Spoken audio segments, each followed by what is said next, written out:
الحمدللہ رب العالمین والصلاة والسلام علی سید الانبیاء والمرسلین اما بعد فاعوذ باللہ من الشیطان الرجیم بسم اللہ الرحمن الرحیم وما آتکم الرسول فخذوه وما نہاکم عنہ فانتہوا وقال اللہ تبارک وتعالی فی مقام آخر ووالد وما ولد صدق اللہ العظیم۔ ایک بار محبت سے آقا کریم علیہ الصلوۃ والسلام کی بارگاہ میں ہدیہ درود و پاک پیش کریں۔ اللہم صلی علی سیدنا و مولانا محمد وعلی آلہ وصحبہ وبارک وسلم۔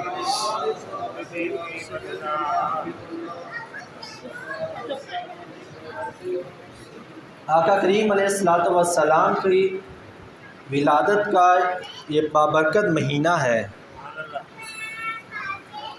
ہم اس میں ذکر میلاد کرتے ہیں، اس پر دو اعتراضات کیے جاتے ہیں۔ میں توجہ چاہوں گا آپ احباب کی۔ ایک اعتراض ہوتا ہے بھئی ایک کام میلاد نہ اللہ کے رسول نے کیا نہ اللہ کے رسول کے صحابہ نے کیا، یہی اعتراض سننے کو ملتا ہے نا اکثر سوشل میڈیا پر۔ اور جو لوگ اعتراض کرتے ہیں کہ بھئی میلاد جائز نہیں ہے، دلیل کیا دیتے ہیں کہ بھئی یہ کام تو اللہ کے رسول نے کیا ہی نہیں، صحابہ نے بھی نہیں کیا۔ یہ پہلا اعتراض ہوتا ہے۔ دوسرا اعتراض ہوتا ہے کہ یہ بدعت ہے، اور بدعت بھی اسی لیے کہ یہ اللہ اور اللہ کے رسول نے نہیں کیا۔ قرآن الحمد سے لے کر والناس تک اور کل کتب احادیث اگر ہم کھنگال لیں، میں ذمہ داری کے ساتھ آپ کو ایک بات عرض کرنا چاہتا ہوں، شریعت کا اصول کہ یہ جملہ کہنا کہ جو کام اللہ کے رسول نے نہیں کیا اور صحابہ نے نہیں کیا وہ کام ناجائز ہے، یہ جملہ بولنا شرعاً حرام ہے۔ کیوں یہ جملہ بولنا کیوں حرام ہے، کیوں گناہ ہے؟ جب یہ جملہ بولیں گے تو شریعت اور دین کی عمارت گر جائے گی، تباہ ہو جائے گی۔ ایک نہیں، دو نہیں، تین نہیں، ہزاروں لاکھوں کام ایسے ہیں جو نہ اللہ کے رسول نے کیے نہ صحابہ نے کیے۔ شریعت کا اصول کچھ اور ہے، وہ میں عرض کرتا ہوں۔ پہلے میں اس اصول کی وضاحت کر دوں، یہ جو اکثر پیش کیا جاتا ہے جو کام اللہ کے رسول نے نہیں کیا، صحابہ نے نہیں کیا، وہ غلط ہے، وہ بدعت ہے، وہ حرام ہے، وہ ناجائز ہے، یہ جملہ غلط ہے، گناہ ہے ایسا بولنا۔ کیوں؟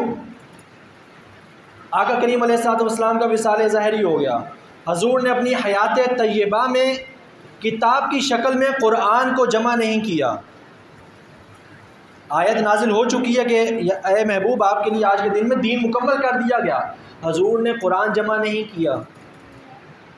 حضرت ابوبکر صدیق، حضرت عمر فاروق رضی اللہ تعالیٰ عنہ کا آپس میں مکالمہ، آپ نے کہا، حضرت عمر نے فرمایا کہ قرآن جمع کریں، سیدنا صدیق اکبر نے فرمایا کہ نہیں، رسول اللہ نے نہیں کیا تھا۔ حضرت عمر فاروق نے فرمایا یہ ضرورت ہے، نہیں کریں گے تو قرآن محفوظ نہیں رہے گا۔ صحابی نے وہ کام کیا جو اللہ کے رسول نے نہیں کیا تھا۔ آگے چلیے، قرآن کے 30 پارے، ہم 30 پارے دیکھتے ہیں نا قرآن پاک کے، اس کے نام بھی گنتے ہیں۔ دنیا کا کوئی عالم اس کا انکار نہیں کرتا۔ اس صدی میں، آج کے دور میں کہیں جا کر قرآن پاک کا نسخہ خریدیں گے، اس میں پاروں کی ترتیب ہوگی کہ یہ 30 پارے ہیں، یہاں پر پہلا پارا ختم ہے، دوسرا شروع ہے، ایسا ہی ہوگا۔ نہ اللہ کے رسول نے پاروں کی ترتیب دی، نہ صحابہ نے پاروں کی ترتیب دی۔ قرآن یہ تھا، قرآن تھا، یہی قرآن ہے۔ ترتیب یہی ہے کہ الحمد سے شروع ہوتا ہے والناس پہ ختم ہوتا ہے، ترتیب بھی یہی ہے۔ 114 صورتیں ہیں، ان کی ترتیب یہی ہے۔ پاروں کی تقسیم نہیں کی گئی تھی، یہ بعد میں کی گئی عوام کی سہولت کے لیے۔ اگلی مثال، اللہ کے رسول کے دور میں، صحابہ کے دور میں، بلکہ صحابہ کے بعد میں جو تبع تابعین ہیں، امام ابو حنیفہ، امام مالک، سیدنا اویس قرنی، پھر اس کے بعد امام احمد بن حنبل، امام شافعی، یہ جو دور ہے اس دور کی کوئی عربی کی کتاب اٹھا لیں، اعراب زبر زیر پیش تو بہت دور کی بات ہے، نقطے بھی نہیں لگے ہوں گے۔ نقطے اور اعراب قرآن پر نہ اللہ کے رسول نے لگائے، نہ صحابہ نے لگائے۔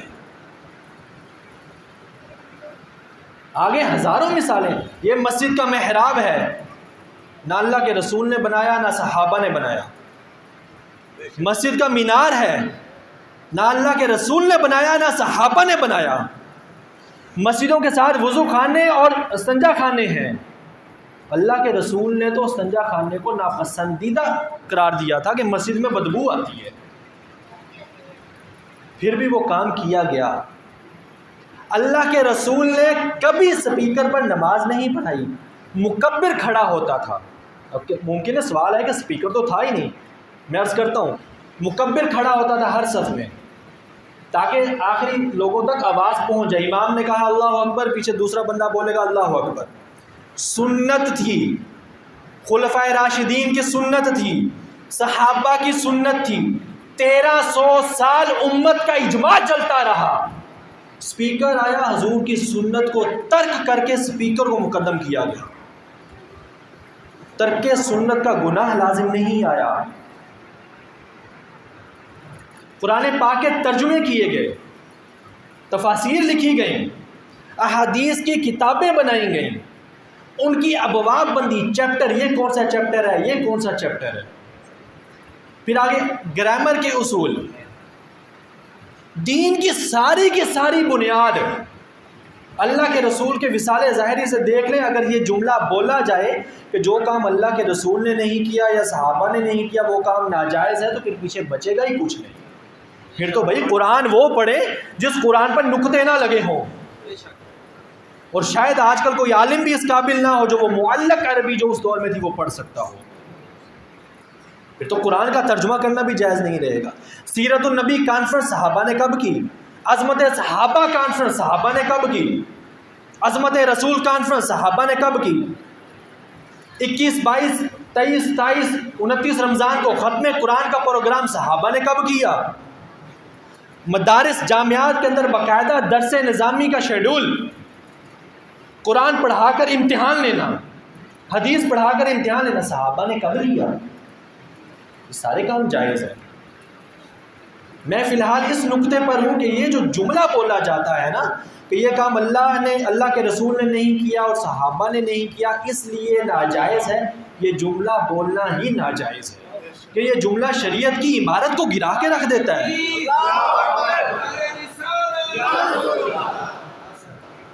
یہ جملہ شریعت کے مطابق نہیں، شریعت نے کیا حکم دیا ہے؟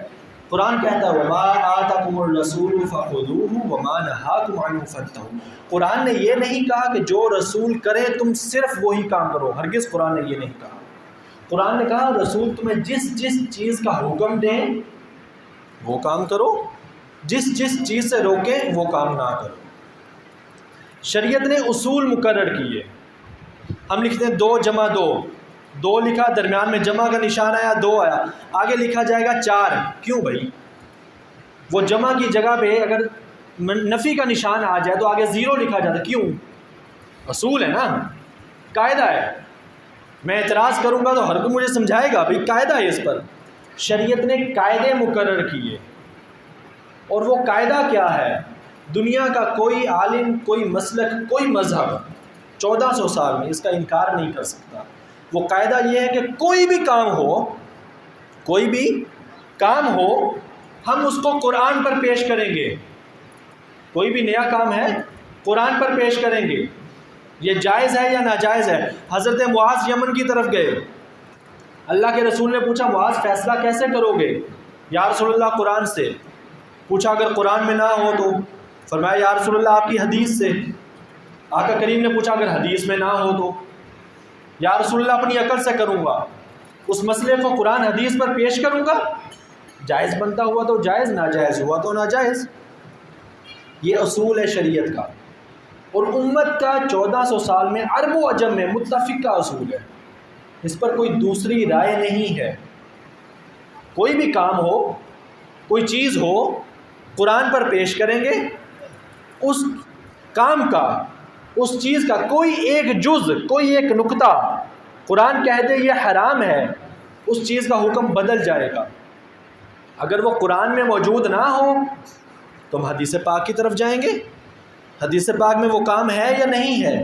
اگر نہیں ہے تو پھر ہم اپنی عقل سے قرآن حدیث کے اصولوں کے مطابق دیکھیں گے آیا کہ یہ کام جائز ہے یا نہیں۔ اب میلاد کی طرف آنے سے پہلے میں چند ایک مثالیں آپ کو دیتا ہوں۔ جامع شیریں اللہ کے رسول نے تو نہیں پیا، صحابہ نے بھی نہیں پیا، جائز ہے یا ناجائز ہے؟ اب دنیا کے کسی عالم سے پوچھ لیں، جامع شیریں نہیں، کوئی نیا مشروب، کوئی کمپنی نیا مشروب بنا دیتی ہے، کوئی نئی کولڈ ڈرنک آ جاتی ہے، جائز ہے یا ناجائز ہے؟ قرآن پر پیش کریں، اس کے اجزاء دیکھیں گے اس میں کیا کیا چیز شامل ہے، اس میں جو جو چیزیں شامل ہیں آیا کہ وہ چیزیں قرآن حدیث کی نظر میں جائز ہیں تو ٹھیک ہے وہ چیز جائز ہے، قرآن حدیث کی نظر میں جائز نہیں تو وہ چیز بھی جائز نہیں۔ جامع شیریں کو علماء نے جائز قرار دے دیا، چرس قرآن حدیث میں کہیں نہیں لکھا ہوا حرام ہے، شراب حرام ہے نا، خمر حرام ہے، چرس کا تو ذکر ہی نہیں ہے، کیوں حرام ہے؟ دنیا کے کسی عالم سے پوچھیں گے وہ کہیں گے بھئی جو اس کی وجہ ہے نا چرس کی، ذہن کو نقصان دیتی ہے، انسانی جسم کو نقصان دیتی ہے، انسان کے ذہن پر نشہ طاری کرتی ہے، یہ جو اجزاء ہیں نا اس کے، ان اجزاء کو اللہ کے رسول نے حرام قرار دیا تھا، اس لیے قیامت تک کی ہر وہ چیز جس میں یہ جز پائے جائیں گے وہ حرام ہو جائے گی۔ تھوڑا آگے آ جائیں،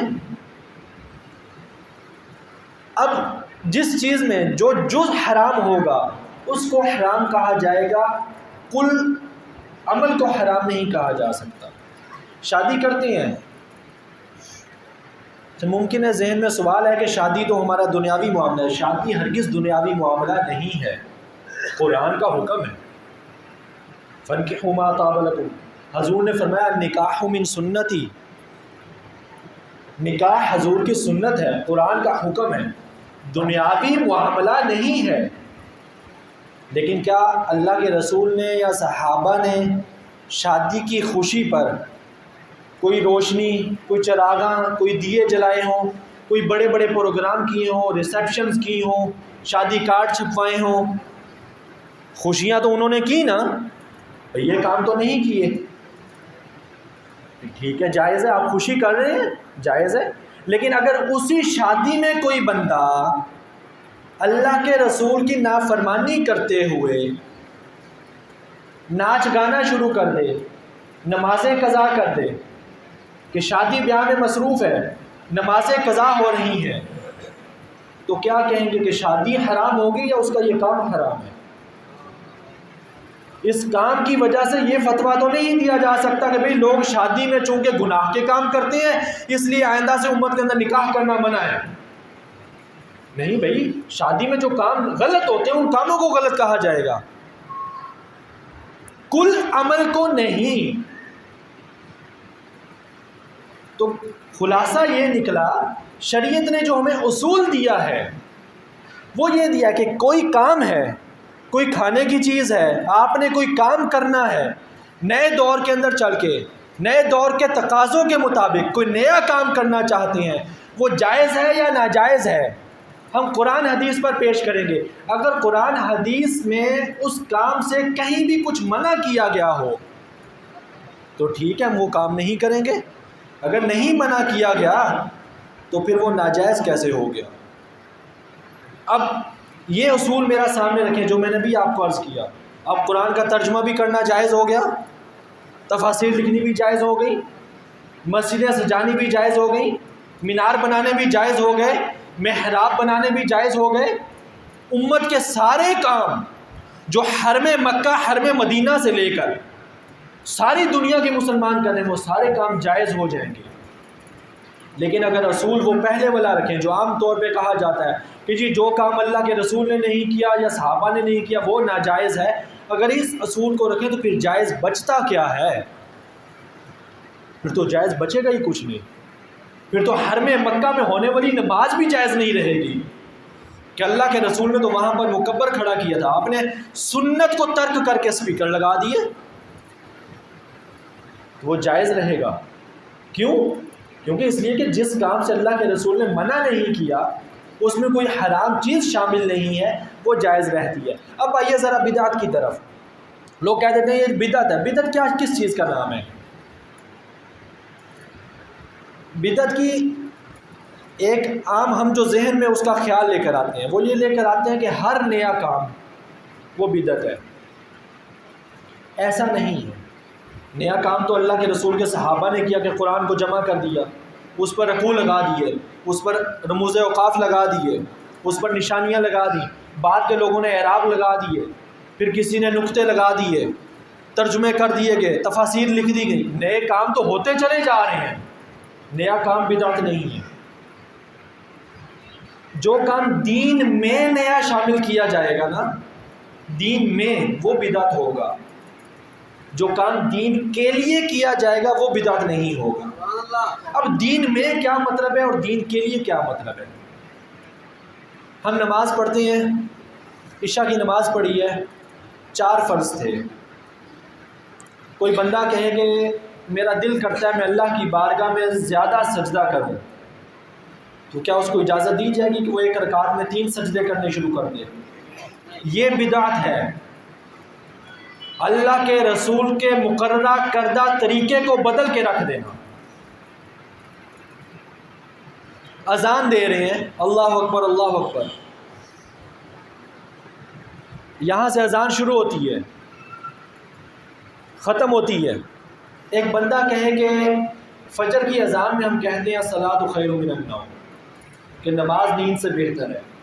لوگ جی ظہر کے وقت میں بھی سو رہے ہوتے ہیں، لہٰذا ظہر کی اذان میں بھی یہ شروع کر دیا جائے، یہ جائز ہے؟ یہ بدعت ہے کہ اللہ کے رسول نے مقرر کر دیا تھا، اس میں اضافہ نہیں کر سکتے۔ یہ دین میں چیزیں داخل کی جا رہی ہیں۔ اسی طرح قرآن کا ترجمہ کرنا جائز ہے، قرآن پر اعراب لگانا، زبر زیر پیش لگانا جائز ہے، نقطے لگانا جائز ہے، جتنے کام کیے گئے جائز ہے۔ مسجد کا محراب بنایا جائز ہے، مینار بنا دیا جائز ہے، وضو خانہ بنا دیا جائز ہے۔ اگر کوئی شخص یہ کہے مینار کے بغیر مسجد کو میں مسجد مانتا ہی نہیں ہوں، بھائی جب تک مینار نہیں بناؤ گے میں اس کو مسجد نہیں مانوں گا، یہ بدعت ہے کہ اس نے دین کو بدل رہا ہے۔ وہ دین میں ایک نئی چیز داخل کر رہا ہے، مینار۔ یہ غلط ہے۔ یہ ہے کنسیپٹ دین میں کوئی نیا کام داخل کر دینا۔ کلمے پڑھتے ہیں نا ہم 6 کلمے، نہ اللہ کے رسول نے پڑھے نہ صحابہ نے پڑھے۔ 6ٹی 7ویں ہجری کے اندر آ کر علماء نے جب دیکھا کہ بھئی عوام دین سے دور ہو رہی ہے، تو جو ضروریات دین ہیں ان کو ایک جگہ یکجا کر کے عوام کو یاد کروا دیا جائے، تب یہ ترتیب دیے گئے ہیں عوام کی سہولت کے لیے۔ اگر کوئی شخص یہ کہے کہ یہ جو 6 کلمے ہیں جس کو نہیں آتے ہوں گے میں اس کو مسلمان ہی نہیں مانتا، یہ بدعت ہے، کیونکہ وہ دین میں، ضروریات دین میں ایک نئی چیز داخل کر رہا ہے۔ اب آئیے دین کے لیے کسی چیز کا جائز ہونا۔ اللہ کے رسول نے قرآن کو کتابی شکل میں جمع نہیں کیا۔ حضرت عمر فاروق نے فرمایا کہ ابو بکر صدیق رضی اللہ تعالیٰ عنہ کو کہ اگر قرآن جمع نہیں کریں گے تو قرآن محفوظ نہیں رہے گا، لہٰذا دین کے لیے اب ضروری ہے کہ قرآن کو جمع کیا جائے۔ یہ دین کے لیے تھا، انہوں نے قرآن بدلا نہیں، اللہ کے رسول نے جو قرآن دیا تھا اس کو بدلا نہیں، اس کی کتابت کر دی۔ حضرت عثمان غنی نے اس کے اوپر رکوع لگا دیے، اعراب لگا دیے گئے۔ لوگ پڑھتے تھے، اجمی پڑھتے تھے، غلطی کر بیٹھتے تھے، زبر زیر پیش لگا دی گئی، کہاں رکنا ہے کہاں نہیں رکنا، رموز اوقاف لگا دیے گئے۔ اللہ کے رسول کے قرآن کو بدلا نہیں، لیکن قرآن کے لیے تاکہ قرآن اپنی اصل حالت میں محفوظ رہے یہ سارے کام کیے گئے، وہ جائز ہے۔ مسجد کی زیب و زینت کے لیے کبھی اگر وہ اللہ کے رسول کے دور کی مسجد بنائیں گے کہ یہاں پر فرش بھی نہ ہو، کہ صحابہ فرماتے ہیں بارش ہو جائے تو نماز پڑھتے تھے تو ہاتھوں سے ایسے جگہ صاف کر کے سجدے میں جاتے تھے۔ اس دور کی مسجد بنا دی جائے تو بہت سارے مسلمان بھی مسجد میں نہیں آئیں گے۔ جو غیر مسلمین ہیں ان کی عبادت گاہیں جب شاندار ہوں گی تو بہت بڑا ایسا طبقہ وہ اسلام اس کے اوپر روک داری نہیں کر سکے گا۔ اس لیے اب مسجدوں کے لیے، اسلام کے لیے علماء نے اس کو جائز قرار دے دیا۔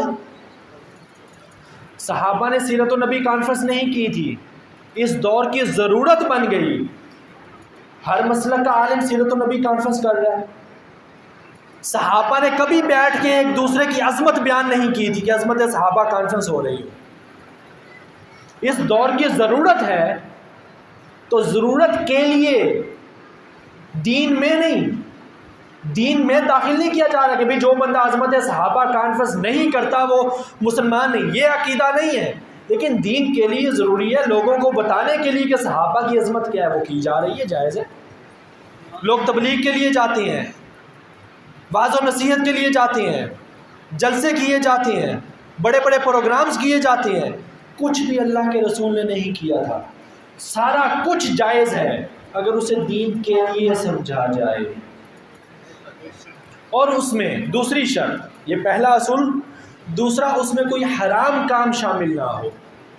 ہم میلاد کر رہے ہیں، تلاوت ہوئی، نعت ہوئی، اگر نعت کے اندر، بیان کے اندر یا دوران ذکر کوئی بندہ اللہ کے رسول کو معاذ اللہ ثم معاذ اللہ خالق قرار دے دے تو کیا یہ جائز ہوگا؟ علماء نے کتابوں میں یہ اصول لکھا ہے۔ قرآن پڑھنا جائز ہے، بندہ دن کو پڑھے یا رات کو پڑھے، جائز ہے نا، یہ کتابوں میں یہ چیز موجود ہے۔ اگر کوئی بندہ رات کو اپنے گھر کی چھت پر بیٹھ کے باآواز بلند قرآن پڑھنا شروع کر دے جس سے ہمسایوں کی نیند خراب ہو تو قاضی اس کو سزا دے گا۔ ارے بھائی کیوں سزا دے گا؟ قرآن پڑھ رہا ہے، یہ قرآن وہ اس طریقے سے پڑھ رہا ہے کہ لوگوں کو تکلیف دے گا۔ بیت اللہ شریف کا طواف کرنا جائز ہے، کوئی حرج تو نہیں ہے نا، طواف کرنے کا کوئی وقت بھی نہیں ہے، جب مرضی طواف کرے، دن ہو، رات ہو، صبح ہو، شام ہو، جب مرضی طواف کرے، جائز ہے، بہترین افضل ترین عبادت ہے۔ کوئی بندہ طواف کرتا رہے نماز نہ پڑھے، اس کا طواف کرنا علماء فرماتے ہیں جائز نہیں رہے گا، یہ حرام ہو جائے گا، فرض کو چھوڑ ہے۔ ہم محفل میلاد میں بیٹھے، ہم میلاد ہو، سیرت النبی کانفرنس ہو، عظمت صحابہ کانفرنس ہو، کوئی بھی کام ہو، کوئی بھی کام ہو، میں تو میلاد کی قید ہی نہیں لگا رہا، ابھی میں اپنی گفتگو کو آخر کی طرف لے کر چلتا ہوں، ابھی میں میلاد کی قید نہیں لگا رہا، کوئی بھی کام، شادی بیاہ ہے، عظمت صحابہ کانفرنس ہے، دعوت و تبلیغ کا اجتماع ہے، سیرت النبی کانفرنس ہے، درس بخاری ہو رہا ہے، کچھ بھی ہو رہا ہو، اگر کوئی بندہ نماز چھوڑ کے کرے گا، ہم علی الاعلان کہتے ہیں حرام کر رہا ہے، گناہ کا کام کر رہا ہے۔ اگر کوئی بندہ بجلی چوری کرے گا تو گناہ کر رہا ہے۔ محفل میلاد کرے کوئی بجلی چوری کر کے، جائز رہے گی؟ گناہ ہے۔ سیرت النبی کانفرنس کرے بجلی چوری کر کے، جائز رہے گی؟ گناہ ہے۔ اب میلاد میں اور تمام مسالک کے علماء جو سیرت النبی کانفرنس کرتے ہیں، اس میں فرق کیا ہے؟ اس میں فرق اتنا سا ہے، سیرت النبی کانفرنس آپ احباب نے اٹینڈ کی ہوگی کہیں نہ کہیں، کیا ہوتا ہے اس میں؟ تلاوت، نعت، علماء کے خطابات، دعا، یہی کچھ ہوتا ہے۔ میلاد میں کیا ہوتا ہے؟ یہی کچھ ہوتا ہے۔ کوئی بندہ کہے کہ سیرت النبی کانفرنس تو جائز ہے، میلاد جائز نہیں ہے، یہ پھر وہی حساب ہے کہ بندہ کہے کہ صلاۃ تو جائز ہے، نماز جائز نہیں ہے۔ نام بدل دیا گیا ہے صرف، بھئی آپ یہاں پر میلاد کانفرنس نہ رکھیں، یہاں پہ سیرت النبی کانفرنس رکھ دیں، تو کیا ہم نے کوئی نیا کام کرنا تھا؟ پھر بھی یہی کچھ کرنا تھا، پھر جائز ہو گیا۔ نام بدلنے سے تو کوئی چیز جائز ناجائز نہیں ہو رہی۔ ساری دنیا نماز کو صلاۃ کہتی ہے، ہم برصغیر والے نماز کہتے ہیں۔ عرب و عجم میں کہیں بھی، افریقہ میں جو عربی نہیں ہے وہ بھی نماز کو صلاۃ کہتے ہیں. ترکی چلے جائیں گے، وہ عربی نہیں ہے، وہ صلاۃ کہیں گے. ہم نماز کہتے ہیں. تو کیا یہ غلط ہو گیا؟ ہم نے نام رکھا ہے بھی ایک چیز کا. ساری دنیا سوم سوم کہتی ہے، ہم روزہ کہتے ہیں. بدل تو نہیں گیا کچھ بھی، جائز ہے. اب جو میں نے آپ کو اصول عرض کیے کہ ہم جو کام کریں گے سب سے پہلے اللہ کے رسول، اللہ کے قرآن پر پیش کریں گے. آیا کہ وہ کام اللہ کے قرآن کی روشنی میں جائز ہے یا نہیں. پھر اللہ کے رسول کی حدیث پر پیش کریں گے، جائز ہے یا نہیں. فیصلہ ہو جائے گا. اللہ نے قرآن میں فرمایا ووالدیوں وما ولد، والد کی بھی قسم ہے، پیدا ہونے والے بیٹے کی بھی قسم ہے. مفسرین نے اس کی 2-3 تفاسیر کی ہیں. ان کا خلاصہ یہ ہے کہ ووالدیوں، والد سے مراد حضرت سیدنا ابراہیم علیہ السلام. اللہ نے ابراہیم علیہ السلام کی قسم کھائی. ولد، ولد سے مراد آقا کریم علیہ السلام کی ذات. تو اللہ تبارک و تعالیٰ نے تو قرآن میں رسول اللہ کے ولادت کی قسم کھائی ہے. تو جس چیز کی اللہ قرآن میں قسم کھائے وہ ناجائز کیسے ہو گیا؟ پھر اللہ نے قرآن میں انبیاء کا میلاد ذکر کیا. انبیاء تو بڑے بزرگ ہیں. حضرت مریم علیہ السلام نبی نہیں ہے. مریم علیہ السلام نبی تو نہیں ہے نا. ان کا بھی میلاد ذکر کیا کہ وہ جب اپنی والدہ کے پیٹ میں تھی انہوں نے قسم کھائی، منت مانی کہ جو بھی بچہ پیدا ہوگا یا اللہ اسے تیری بارگاہ کے لیے وقف کر دوں گی. یہ تو اللہ نے یہ چیزیں بیان کی ہیں قرآن میں، اس کا ہماری شریعت کے ساتھ کیا لینا دینا؟ اللہ نے جو یہ بیان کیا قرآن میں سورہ مریم میں کہ مریم علیہ السلام کی والدہ نے منت مانی کہ یا اللہ جو میرے پیٹ میں ہے یہ جب پیدا ہوگا اسے تیرے دین کے لیے وقف کر دوں گی. یہ جو اللہ نے بیان کیا اس کا ہمارے دین کے ساتھ کیا لینا دینا؟ اس میں توحید کا ذکر ہے، رسالت کا ذکر ہے، نماز، روزہ، زکوٰۃ، حج، کوئی کام حرام ناجائز کسی چیز کا ذکر ہے؟ اللہ کیا کر رہا ہے؟ اپنی ولیہ کی ولادت کا ذکر کر رہا ہے. ولیہ کی ولادت کا ذکر کر رہا ہے. عیسیٰ علیہ السلام پیدا ہوئے، ان کا ذکر کر رہا ہے، ان کی والدہ کا ذکر کر رہا ہے.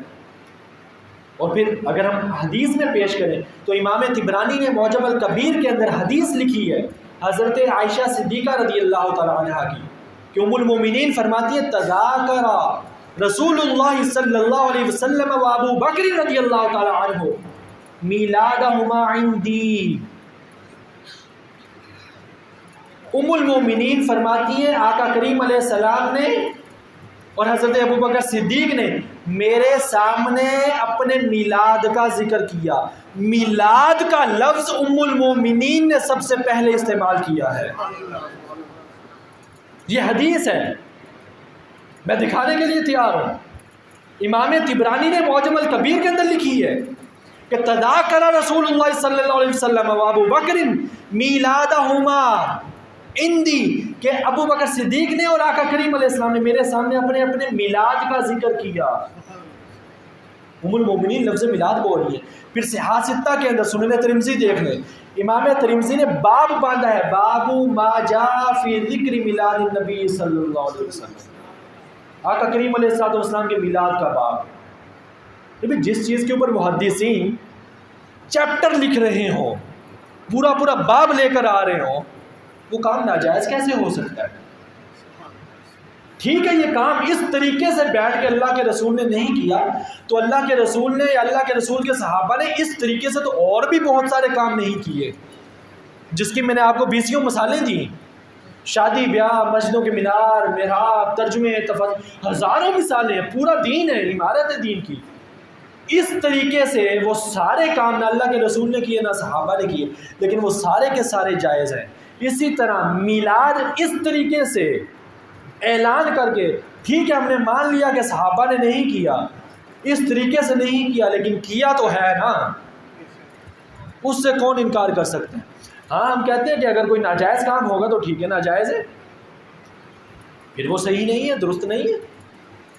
تو شریعت کا اصول یہ ہے، اصول یہ نہیں ہے اور بدعت یہ نہیں ہے کہ جو بھی کوئی نیا کام کرے گا وہ بدعت ہو جائے گا، پھر تو بھائی کچھ بھی بدعت نہیں ہے، پھر تو کچھ بھی دین نہیں بچے گا، بچے گا ہی کچھ نہیں۔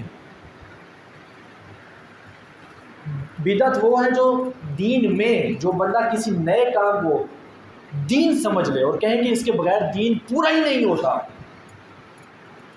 وہ غلط ہے۔ آپ علماء کے خطابات سنتے ہیں، آخری 2-4 منٹ علماء کے خطابات سنتے ہیں، مسجد نبوی شریف کے اندر، مسجد الحرام کے اندر، پوری دنیا میں خطاب تو دور کی بات ہے، نماز کے اندر سامنے کیمرے لگا دیتے ہیں، ویڈیو لگا دیتے ہیں، تلاوت کی ریکارڈنگ کرتے ہیں، بیانات کی ریکارڈنگ کرتے ہیں۔